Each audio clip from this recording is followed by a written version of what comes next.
Hello दोस्तों, welcome to PRT teacher classes. कैसे हो आप सभी? उम्मीद करता हूँ अच्छे होंगे, पढ़ाई कर रहे होंगे। मैं विकास किशोर कौशल आप सभी का स्वागत करता हूँ पीआरटी टीचर क्लासेस में। हम आपको रोज इसी तरह से, मैंने कहा था कि 5 बजे आपको लगभग वीडियो मिल जाएगी, तो आपको वीडियो मिल जाएगी 5 साढ़े 5 के बीच में मिल जाएगी, घबराने की जरूरत नहीं है।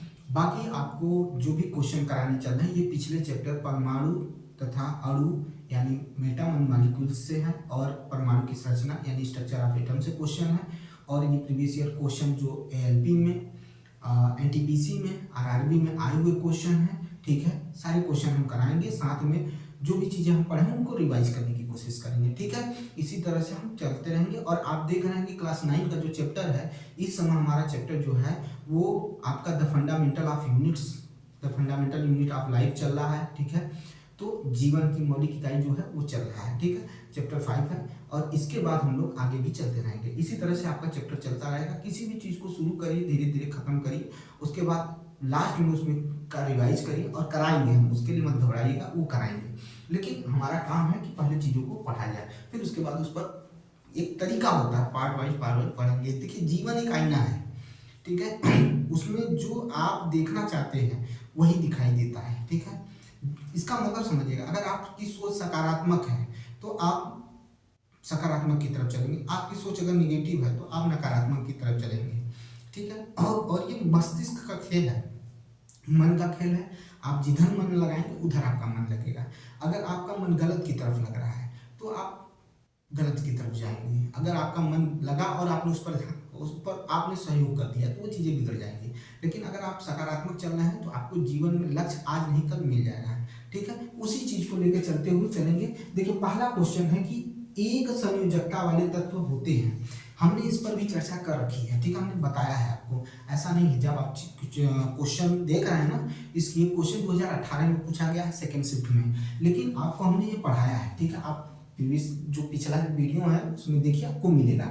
तो सदैव धातु, सदैव उपधातु, धातु, अधातु या केवल अधातु। ठीक है, इस तरह से क्वेश्चन दिया हुआ है, और ये 2018 में पूछा गया क्वेश्चन है। ये 2018 में पूछा गया क्वेश्चन है। ऐसा नहीं है कि आपको हम सिर्फ मतलब कहते हैं कि मतलब अपने से मतलब कोई क्वेश्चन बनाए, नहीं, ये क्वेश्चन सब प्रीवियस ईयर के दिए हुए क्वेश्चन है। इसमें मेरा कोई भी इन्वॉल्वमेंट नहीं है, न तो मैंने अपने से कोई क्वेश्चन बनाया है। ये क्वेश्चन प्रीवियस ईयर का है, उसी को मैंने आपको सामने रख दिया है और आपसे सॉल्व कराऊंगा। और इसी तरह से लगभग 10 से 15 क्वेश्चन प्रतिदिन आपका होता रहेगा, और एक एक दिन में खत्म होता जाएगा। ठीक है, तो कह रहा है कि एक संयोजकता वाले तत्व होते हैं। ठीक है, संयोजकता आपको पता है, किसी भी परमाणु के बाहरी कक्षा में उपस्थित जो इलेक्ट्रॉन होंगे वो भी अगर 1 2 3 है तब 4 तक। ठीक है, अगर इससे जाते हैं तो आप 8 में से क्या करेंगे, घटाने की कोशिश करेंगे। 5 6 7 को 8 में से 8 में से घटाएंगे तब संयोजकता निकलेगी। 4 तक तो संयोजकता मान ली जाती है, लेकिन अगर आपको फिर उसका 5 हो जाए लास्ट कक्षा में, या आपका 6 हो जाए या 7 हो जाए, तो ऐसी स्थिति में क्या होगा कि आपको 8 में से घटाकर क्या करना है, इनको संयोजकता निकालेंगे। जैसे 8 में से 6 घटाएंगे तो 2 आएगा, 8 में से 7 घटाएंगे तो 1 आएगा। इस तरह से हमें करना। 8 में से 5 घटाएंगे तो 3 आएगा, लेकिन 8 में से 8 कभी नहीं, क्योंकि वहाँ पर क्या हो जाएगा, वो पूरी संयोजकता वो सेटिस्फाई हो जाएगा, जो एटम है वो सेटिस्फाई हो जाएगा, क्योंकि इसके लास्ट कक्षा में 8 एटम चाहिए, वो मिल गया है।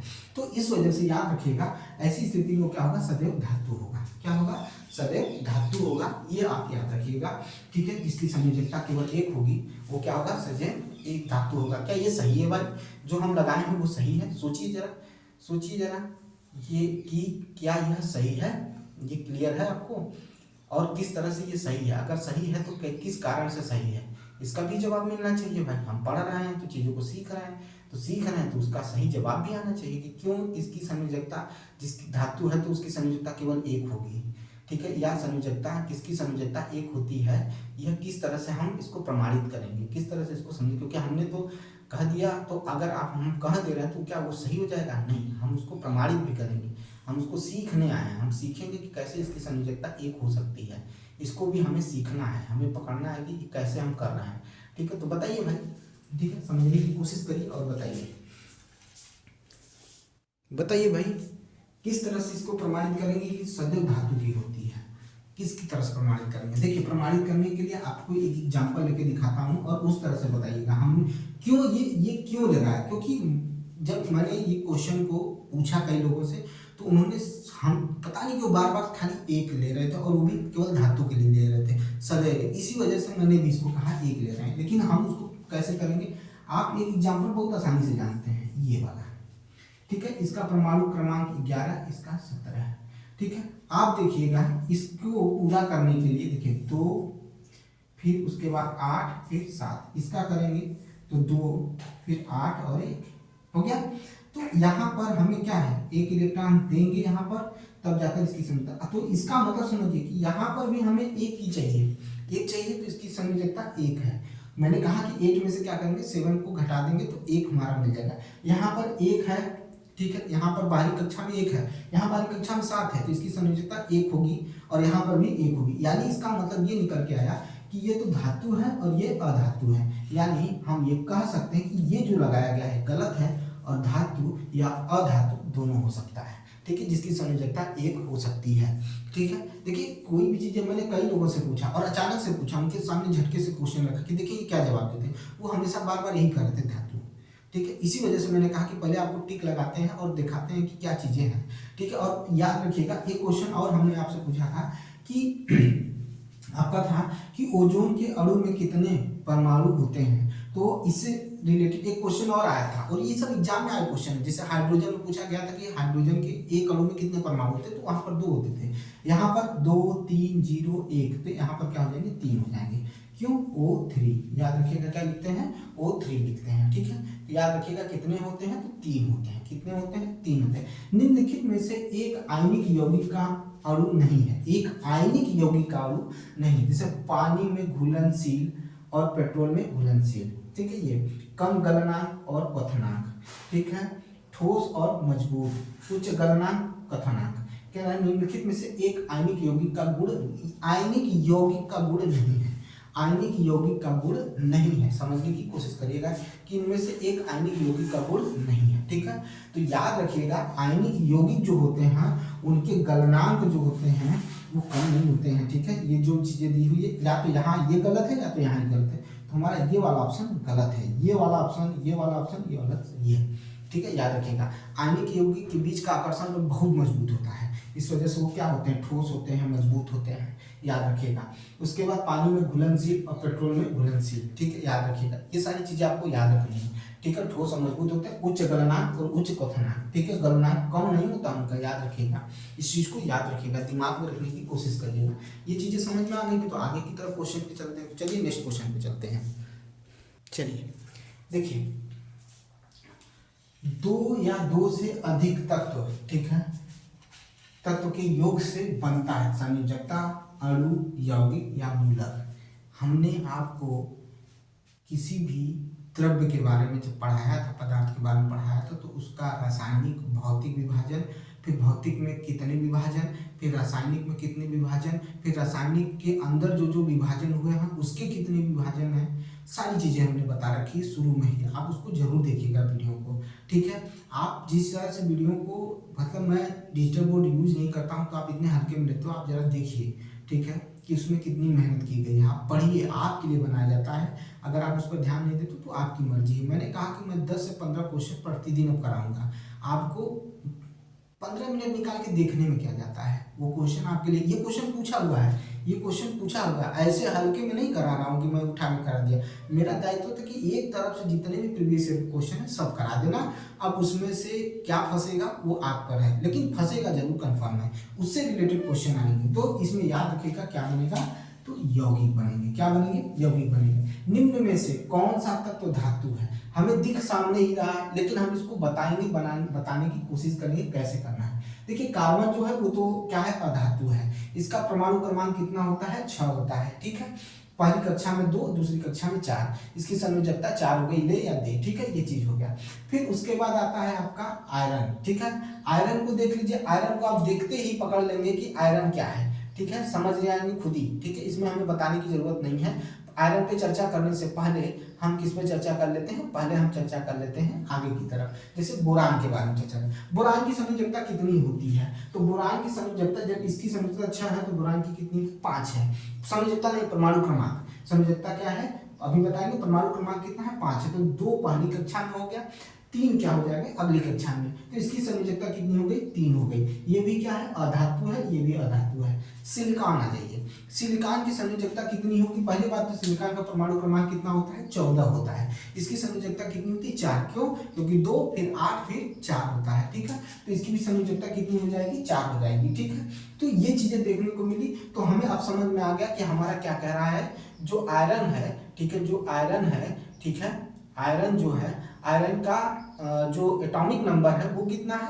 तो आयरन का एटॉमिक नंबर कितना होता है, तो 26 होता है। कितना होता है, 26 होता है। अब इसको तोड़ने की कोशिश करिए, तोड़ने की कोशिश कर रहे हैं तो 2 फिर 8 फिर क्या हो जाएगा, बताइए भाई क्या होगा, 2 8 फिर क्या होगा, आगे बताइए कितना होगा, ठीक है।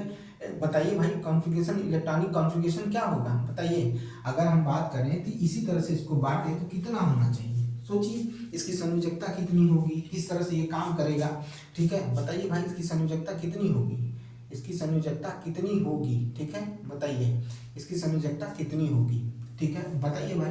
तो हमने लिख दिया 2 लिख दिया, 8 लिख दिया, और क्या होगी, क्या होगी बताइए। अरे भाई अगर हम चलें तो हमें चलना है क्या, किस तरह से चलते हैं, क्या होता है, KLMN, इसी तरह से चलते हैं। अब हम फार्मूला लगाते हैं 2n²। तो इसमें जब रखेंगे तो 2 1 का स्क्वायर कितना हो जाएगा, 2 हो गया, हमने भर दिया। फिर L 2 फिर 2 का होल स्क्वायर, ठीक है, क्या हो जाएगा, 2 का होल स्क्वायर। तो कितना हो जाएगा, L दूसरे स्थान पर, तो कितना हो जाएगा आपका 8 हो जाएगा। फिर n आता है, m आता है तो 2 और गुणे 3 का स्क्वायर कितना हो जाएगा, 3 3 का 9 और 9 दूनी 18। क्या भाई देखिए, देख लीजिए भाई, ध्यान दीजिए इस पर, ठीक है। आयरन का कॉन्फ़िगरेशन देखिए, आयरन का कॉन्फ़िगरेशन देखिए, ठीक है, 9 दूनी 18। इसी तरह से तो हम चलते हैं। तो आयरन का क्या होगा, आयरन का कितना होगा, आयरन का कितना होगा, तो हम क्या करेंगे, 2 8 14 2, तो 2 हो जाएगा इसका, क्या 2 हो जाएगी संयोजकता, ठीक है। इसकी संयोजकता कितनी हो जाएगी, 2 हो जाएगी। इसकी संयोजकता कितनी हो जाएगी, आयरन की संयोजकता कितनी होगी, तो 2 होगी, ठीक है। आयरन की संयोजकता कितनी होगी, 2 होगी, ठीक है, याद रखिएगा, समझ में आई बात। आयरन की संयोजकता 2 होगी। और कभी कभी कंडीशन में 3 देखने को मिलता है, कभी कभी कंडीशन में क्या देखने को मिलता है, 3 देखने को मिलता है, याद रखिएगा, ठीक है। आयरन की संयोजकता 2 या 3 हो सकता है। और वो कारण क्या है, अभी जब हम ऑर्बिट के क्वेश्चन करेंगे, ठीक है, तब हम उसको और अच्छे समझेंगे कि किस तरह से हो सकता है, ठीक है। जब कहता है कि आयरन में 4s ऑर्बिट आता है, कौन आता है, 4s ऑर्बिट आते हैं, तो 2 इलेक्ट्रॉन खो देता है, ठीक है, 2 इलेक्ट्रॉन खो देता है तो संयोजकता 2 हो जाती है, ठीक है। लेकिन जब इलेक्ट्रॉन खोकर आयरन 3 बनाता है, यानी संयोजकता 3 आती है, तो उसमें जो d ऑर्बिट होता है या सबसे बाहरी अंतिम कोश होता है, वो क्या हो जाता है भाई, सबसे बाहरी वाला जो होता है वो रिक्त हो जाता है, क्या हो जाता है, रिक्त हो जाता है, सबसे खाली वाला हो जाता है, ठीक है। तो याद रखिएगा, ठीक है। और याद रखिएगा इसको जब हम कब समझेंगे, जब हम लोग अभी आगे की तरफ जब ऑर्बिट वाले क्वेश्चन पढ़ेंगे, जो सब ऑर्बिट है या सब सेल है, जब उनके क्वेश्चन पढ़ेंगे, जब उनको करेंगे तो और समझ में आप बाबू भी वही समझाएंगे। लेकिन अभी क्या है, आपको धीरे धीरे बेस की तरफ ले जा रहे हैं, उसको समझने की कोशिश करिएगा, ठीक है। ये चीज हो गया। परमाणु शब्द की खोज किसने की, डाल्टन ने, थॉमसन ने, डेमोक्रिटस ने या कणाद ने। हमने आपको अच्छे से पढ़ाया था कि डेमोक्रिटस ने क्या किया था, परमाणु शब्द की खोज की थी, याद रखिएगा। ये हो गया। एक तत्व के नाभिक में, ठीक है, 15 प्रोटॉन 22 न्यूट्रॉन हो तो परमाणु का भार बताइए। हमने परमाणु क्रमांक और परमाणु भार के बारे में भी अच्छे से आपको डिटेल से बताया था कि परमाणु भार क्या होता है, परमाणु क्रमांक क्या होता है। हमने इस पर भी चर्चा आपसे की है कि परमाणु भार और परमाणु क्रमांक क्या होता है, इस पर हमने चर्चा की है। तो बता ही सकते हैं कि परमाणु भार और परमाणु क्रमांक क्या होता है। किसको जेड से दिखाते हैं, किसको ए से दिखाते हैं, किसका क्या मतलब होता है, ठीक है, जेड किसके बराबर होता है, यह भी हमने बताया था। फिर उसके बाद ए किसके बराबर होता है, तो ये भी हमने चर्चा की है। तो सारी चीजें हमने आपको बताया है, सारी चीजें हमने क्या किया है, आपको बता के रखा है, ठीक है। तो हमने कहा कि हम क्या करते हैं, जो जेड होता है वो प्रोटॉन के बराबर होता है, यानी ये क्या हो गया, परमाणु क्रमांक हो गया। लेकिन जब हम ए की बात करेंगे, तो ए की बात करेंगे तो हम क्या लिख सकते हैं, p प्लस एन लिख सकते हैं, p प्लस एन लिख सकते हैं, ठीक है। तो p प्लस एन यानी 15 और 22 को क्या करेंगे, जोड़ देंगे तो कितना आ जाएगा, सॉरी ये गलत लिखा है भाई, ये गलत लिखा है, 37 है। तो ये क्या हो जाएगा आपका 37, सॉरी सही है यार, यहाँ कहाँ, ये है 37 हो जाएगा। ये तो अगला क्वेश्चन है, ठीक है, ये 37 हो जाएगा। ये क्या हो जाएगा, 37 हो जाएगा। आप देख लीजिए, आप क्या हो जाएगा, 37 हो जाएगा, याद रखिएगा। तो ये चीज समझिएगा। हम चाहते हैं तो यहाँ पर हम जेड भी लिख सकते हैं, हम यहाँ पर जेड भी लिख सकते हैं, ये भी क्वेश्चन घुमा के आ सकता है। अभी हम आपको बेसिक बता रहे हैं बेटा, अभी जब हम आगे बढ़ेंगे चीजों को और मतलब बताएं टफ करते चले जाएंगे और टफ वाले क्वेश्चन भी देखते चले जाएंगे। आइए देखते हैं। एम कक्षा के अधिकतम इलेक्ट्रॉन की संख्या क्या होती है। एम कक्षा में अधिकतम इलेक्ट्रॉन 8 2 18 32, यहीं पर सामने ही दिख रहा है, सामने ही दिख रहा है आपका, कितना होगा, 18 होगा। याद रखिएगा कितने होंगे, 18 होंगे। चले आगे चलते हैं। चलिए भाई समझते हैं चीजों को, ठीक है। अब थोड़ा थोड़ा सा चीजों को अब थोड़ा सा डिफिकल्ट करेंगे, थोड़ा सा चीजों को चेंज करेंगे। जैसे दिया यहाँ पर देखिए, ठीक है, इसका पूछ रहा है कि द्रव्यमान क्या होगा, ठीक है, इसका क्या कर रहा है, द्रव्यमान पूछ रहा है, ठीक है। चलिए अब इसको निकालते हैं, चलिए देखते हैं। ये है आपका, इसको देखिए और क्वेश्चन को समझने की कोशिश कीजिए। हमें द्रव्यमान यानी परमाणु भार निकालना है टोटल का, ठीक है। ये कैल्शियम फास्फेट है या ट्राई कैल्शियम फास्फेट भी कहते हैं, ठीक है, याद रखिएगा। तो ये कैल्शियम फास्फेट इसको कहते हैं। अब हमें क्या करना है, इसका निकालना है। तो जब हमें निकालना है तो हमें तो यही निकालना है, ठीक है, ये निकालना है।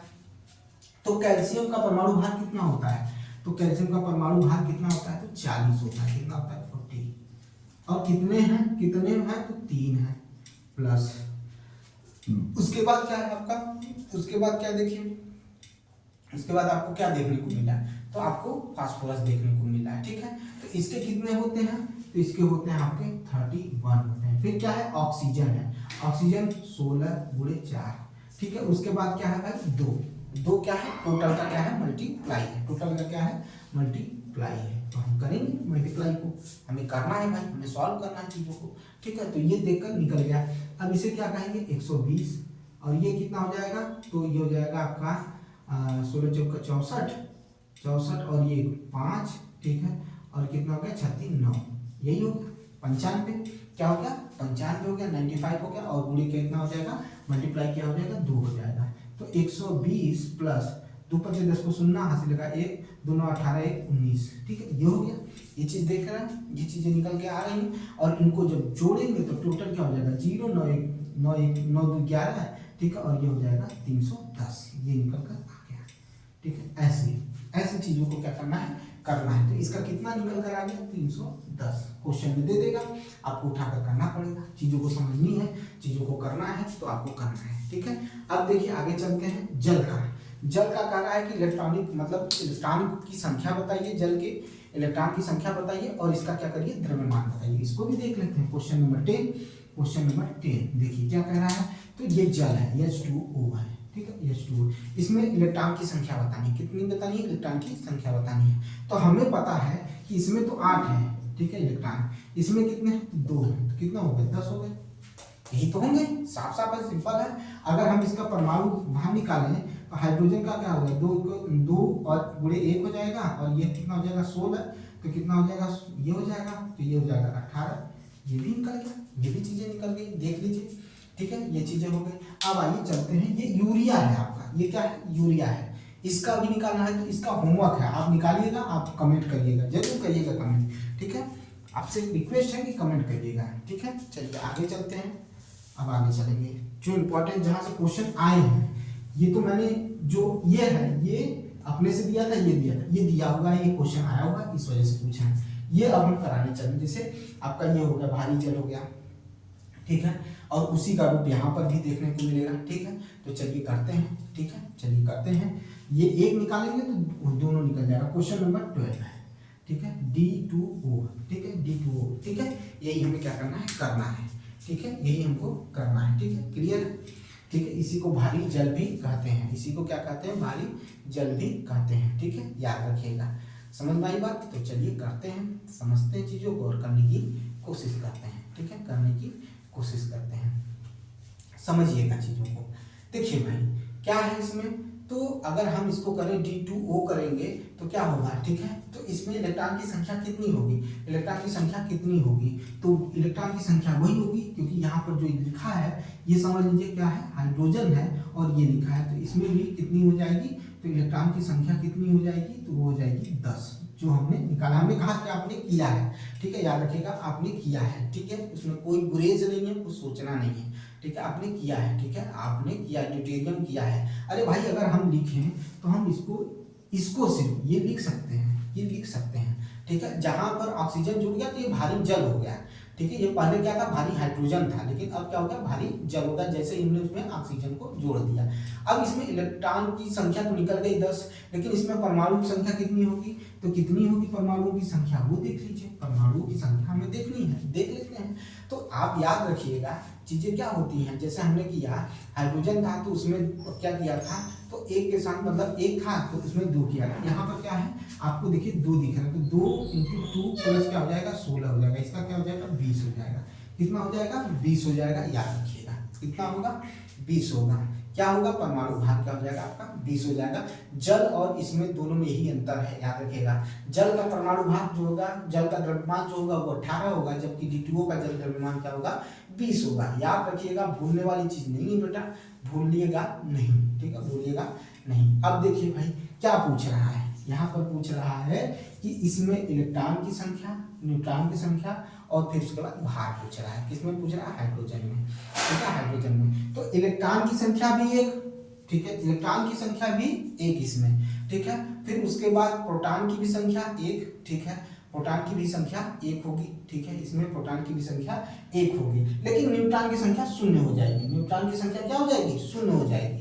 और इसका जब एटॉमिक नंबर देखेंगे तो वो भी क्या निकल कर आएगा, 1 निकल कर आएगा, जो जेड की वैल्यू होगी वो भी 1 होगी, यानी प्रोटॉन एटॉमिक नंबर और इलेक्ट्रॉन 1 होंगे, जबकि न्यूट्रॉन क्या हो जाएंगे, 0 हो जाएंगे, और इसका जो मास होगा वो भी क्या होगा, 1 होगा। और यहाँ देखिए, यहाँ पर अगर आप देखेंगे तो यहाँ पर आपको देखने को मिलेगा, तो यहाँ पर भी जो आपका प्रोटॉन होगा और एटॉमिक नंबर होगा, इलेक्ट्रॉन होगा, वो भी 1 ही होगा, लेकिन यहाँ पर 1 न्यूट्रॉन आपको मिलेगा, क्या मिलेगा आपको, 1 न्यूट्रॉन इसमें मिल जाएगा। क्वेश्चन पूछ सकता है, ठीक है, और यहाँ पर मास कितना हो जाएगा, यहाँ पर इसका मास कितना हो जाएगा, 2 हो जाएगा, इसका मास कितना हो जाएगा, 2 हो जाएगा। याद रखिएगा, ये चीज याद रखने वाली चीज है, ठीक है, और याद रखने वाली चीज है। अब ये क्या है, एक रेडियो सक्रिय है, क्या है ये, रेडियो सक्रिय है। अगर हम यहीं पर बात करें, किसकी बात कर रहे हैं, ट्राइटियम की बात करें, ये रेडियो सक्रिय है, इसमें भी इलेक्ट्रॉन की संख्या कितनी होगी, तो इलेक्ट्रॉन की संख्या बेटा आपकी कितनी हो जाएगी, तो इलेक्ट्रॉन की संख्या हो जाएगी आपकी 1 हो जाएगी, न्यूट्रॉन भी यहाँ पर 1 होगा, ठीक है, प्रोटॉन भी यहाँ पर 1 ही होगा, ठीक है, प्रोटॉन भी आपका क्या होगा, यहाँ पर 1 होगा, ठीक है, और अगर हम n निकालेंगे तो कितना हो जाएगा, 2 हो जाएगा, याद रखिएगा, ठीक है, थोड़ा सा कंफ्यूजन है लेकिन सही है। और मास निकालेंगे तो कितना आ जाएगा, ठीक है, मास निकालेंगे तो कितना निकल कर आएगा, ठीक है, तो यहाँ पर मास देखने को कितना मिलेगा, क्या होता है आपका 3 + 1 हो जाएगा, ठीक है, 3 + 1 हो जाएगा, ठीक है, 3 + 1 हो जाएगा आपका, क्या इसका मास हो जाएगा, यानी परमाणु भार हो जाएगा, या भार जो द्रव्यमान होगा वो आपका क्या निकल कर आएगा, क्या निकल कर आएगा, 3 + 1 हो जाएगा, ठीक है, याद रखिएगा कितना होगा, 3 + 1 होगा, ठीक है, याद रखिएगा। सॉरी, ट्राइटियम का एटॉमिक मास नहीं, इसका एटॉमिक मास भी क्या होगा, 3 होगा, याद रखिएगा 3 होगा। हो गया, आपको इतने क्वेश्चन करा दिए, प्लीज आप इस क्वेश्चन को देखिएगा, रिवाइव करिएगा और लर्न करने की कोशिश करिएगा, समझने की कोशिश करिएगा। अभी इससे भी टफ क्वेश्चन आपको देखने को मिलेगा, ठीक है, तो तैयार रहिएगा।